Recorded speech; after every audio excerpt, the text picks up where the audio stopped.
Today, Uganda celebrated the 36th National Liberation Day to mark events of January 26, 1986, when the military junta was overthrown by the National Resistance Army following a 5-year civil war which saw Yoweri Museveni assume power to become the president of Uganda.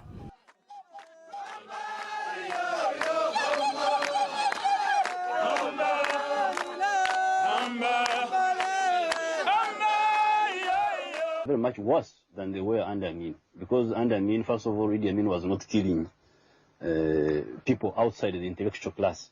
He used to kill only the elite, elements from the elite who were threatening his position, or sometimes over rivalry, over business, things like that. But he never touched the peasantry. But Obote is killing everybody.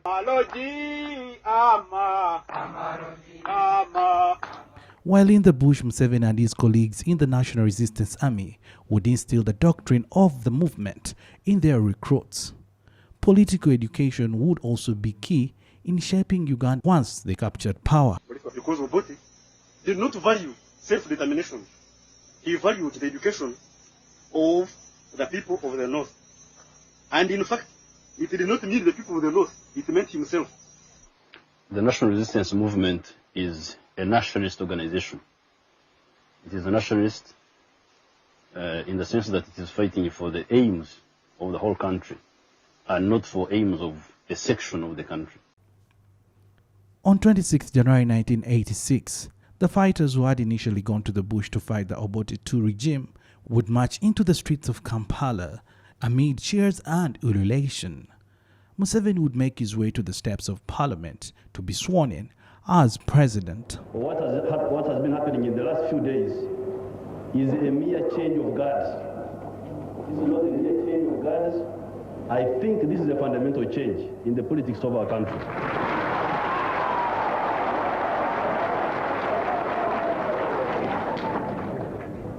Because in Africa we have seen so much change that change has become meaningless. RO0038, retired Major General Stephen Kashaka from Nyabushozi, Chiruhura district, was one of the first people to take arms against the oppressive force. He vividly remembers when he joined the army in 1979.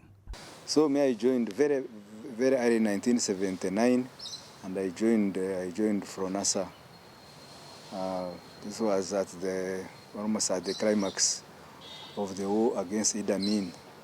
There were two Ugandan units which were assisting the Tanzanian People's Defense Forces in the war against Idi Amin. One of the groups was from NASA, another one was Chikosu Marum. Fronasa was under the chairmanship of the current president and commander-in-chief, His Excellency General Yoweri Museveni. Then Chikosu Marum was under the late president, Milton Obote, and Tito Okero, and the late Oito Job. May their souls rest in eternal peace. According to Major General Kashaka, before the Liberation War, cadets had to go for further training to help them acquire skills. We are sorted out. Others went for officer cadet in Monduli, Tanzania. I happen to be one of those. Amongst those who are still surviving is General Ire Tumwine, General Katumba Wamara, Major General Kayemba, who is also doing some duties abroad, and others. Other cadres were selected to go to Dar es Salaam to do 6 months cadet police training. Gun raising was part of the process to acquire arms to fight. Among the guns I raised was also this one. This gun, this pistol was given by the late Oito Job when he was chief of staff. When we commissioned at that time, upon commissioning, they would give you a pistol. So I kept it safely until now. I've decided to part away with it. I like it so much. General Eli Tumwine, a senior presidential advisor on security and the First Army commander soon after the NRA took power in 1986, says much of what they did was more than just guerrilla warfare and fighting with guns. That was once in a while when we would go to attack an enemy camp or what, but most of the time since then has been about teaching. Teaching to transform people's minds, teaching to make people focus on how to transform our society.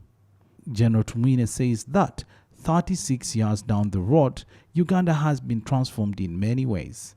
He says one of the challenges of the NRM victory is people not appreciating what has been done for them. One of the weaknesses of the NRM revolution has been people not talking about it. We only talk about the bad things, and the negative people have really captured the platform, and they propagate a lot of negativity to the public and forget about a lot of positivity or positive things that have been done, and which I have always worked hard to ensure that people know. According to Tumwine, people need to talk about what needs to be improved. What has been transformed. If there's, of course, nobody gets 100%. There is nobody who is perfect, for all have sinned and fallen short of the glory of God.